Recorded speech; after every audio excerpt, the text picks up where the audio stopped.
Peut-on vouloir l'impossible? Thèse. On ne sait pas qu'une chose est impossible avant d'avoir voulu l'obtenir. Antithèse. Il est absurde de vouloir ce que l'on ne peut pas obtenir. Thèse. La volonté ne tient pas compte de la réalité. L'on veut sans se préoccuper de savoir si ce que l'on veut est possible. La volonté peut vaincre tous les obstacles, même ceux qui semblent insurmontables. Premier argument. La volonté ignore la réalité. La volonté est tellement libre de sa nature qu'elle ne peut jamais être contrainte, dit Descartes dans Les Passions de l'âme. La volonté est donc libre et ne tient pas compte du principe de réalité. Je peux tout vouloir. Je n'admettrai que mes vœux sont irréalisables qu'après avoir essayé et échoué. Deuxième argument. Rien n'est impossible a priori. À cœur vaillant, rien d'impossible, dit le dicton. À l'exception de ce qui est interdit par les lois de la nature, respirer sous l'eau ou être immortel, aucune action humaine n'est a priori impossible. Les grands hommes de l'histoire, les conquérants, les inventeurs, les entrepreneurs, sont des gens qui ont fait preuve d'une volonté inflexible pour atteindre les buts qu'ils s'étaient fixés. Troisième argument. Ce qui est impossible aujourd'hui sera possible demain.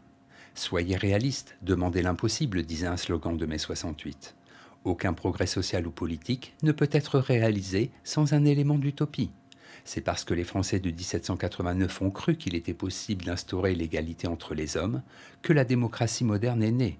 C'est parce que l'on croit qu'il est possible de fonder une société juste et heureuse que l'on se bat pour des idéaux politiques. En bref, rien n'est a priori impossible. La volonté peut tout réaliser. L'on ne sait pas si une chose est possible ou impossible avant de l'avoir tentée. Antithèse. On ne peut pas vouloir l'impossible. Seuls les fous croient pouvoir faire ce qui est irréalisable.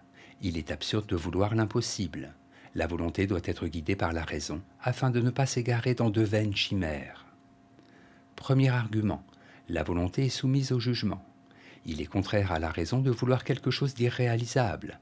Seuls les fous, les enfants, les esprits chimériques, parce qu'ils sont dépourvus de raison, refusent de tenir compte de la réalité.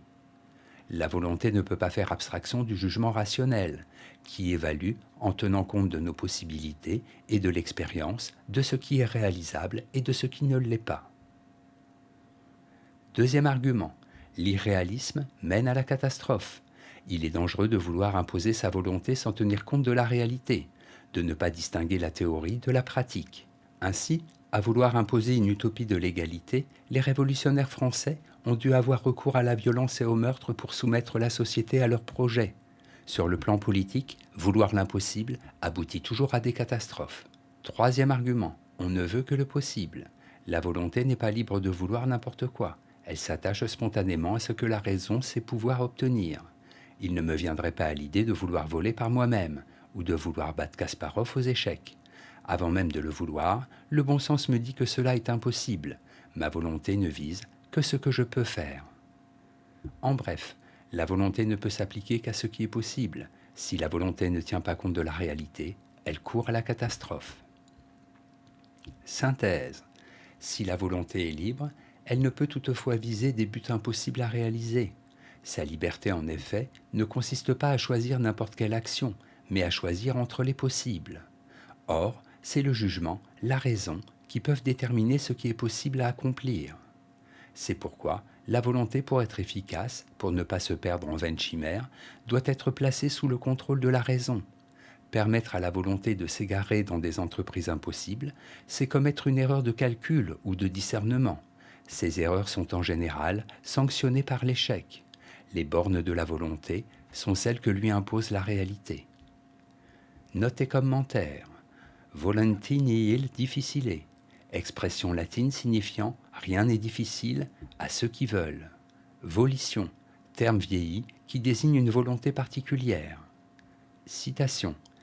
Chacun de nos actes vise une certaine insertion de notre volonté dans la réalité.